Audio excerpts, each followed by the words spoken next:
This is also something that the Western media then picks up from the Indian media or picks up the cues from the Indian political system. They also talk about it that, oh, look, under Modi, chief ministers are put in jail. Okay. Again, let me dissect your issue. Western media. Why are they doing it? No, let's be fair. Not all of them. Many of them. Okay. See, there is in the country today, there is a certain, I would say, thought process or entitlement process, which I think that metaphor Khan Market gang is a very good description of them. Okay.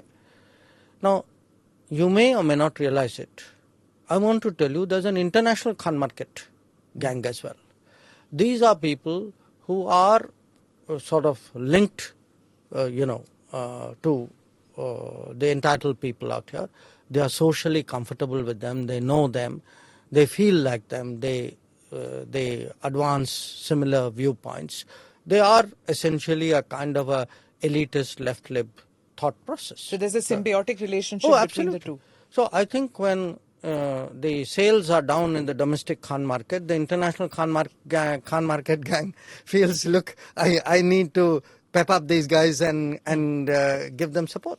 And you can actually see that. You can actually see which stories they play up, how do they slant things. They, in fact, in previous elections, perhaps even in this one, they've actually openly endorsed parties. They've openly endorsed leaders and openly said that, this party or this leader is bad for India. So they've taken sides. International media endorsing or international Khan Market gang that you're talking about, endorsing political parties in India. How is that not election interference then? I believe it is election influence, certainly. Depending on how strongly you take it, I think you have a point there. And it's not just them, there's it's a press, university, think tank, so, in some cases maybe some degree of officialdom at some kind of medium level, because the guys up there are very smart, they don't get into this. So there is a very clear attempt being made, a very persistent attempt being made to actually influence the direction of Indian politics and the choices of the Indian voter. It peaks at election time, but it continues even after that. All these rankings that you get, what do you think they are?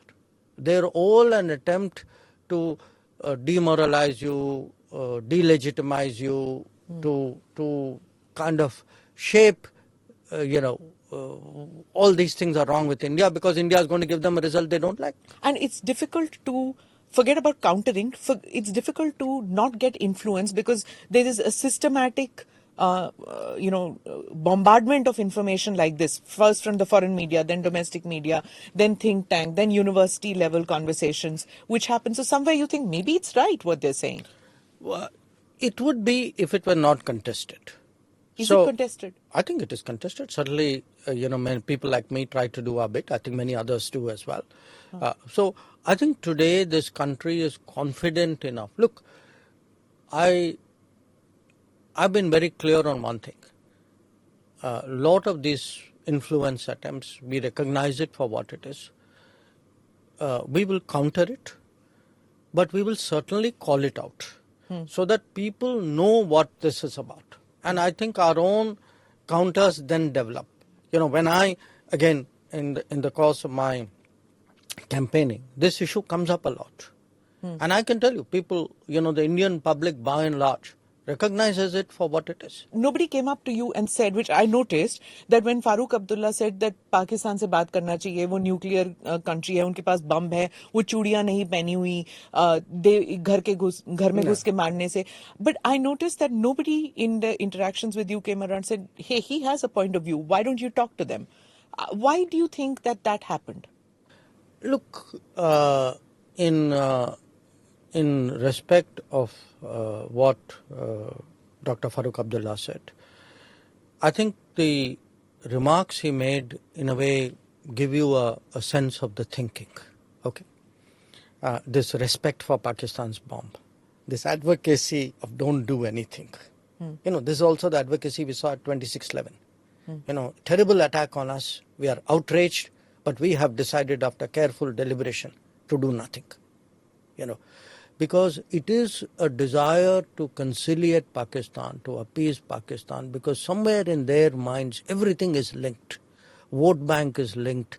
That whole Kashmir cozy arrangements is linked. The Pakistan policy is linked. It comes as a package. Okay. Because if you see, the same people all have similar position, all of this. The Khan Market, International Khan Market gang. Yes, and there's a specialty shop. I'm going to keep coming back to that. There's a super appeasement block within that market. Okay. Okay. So the fact. The Mombatti gang. Yes, in a way. Huh. So you can say that, look, they have convinced themselves, and they are seeking to convince the country that this is the best way by which we should exist. I think the rest of the country doesn't accept it. Look, the rest of the country was outraged at the lack of response to 26/11. The rest of the country saw that 370 was a scam. The 370 was a continuation of an arrangement because it benefited some people. And today the country is even more convinced of it.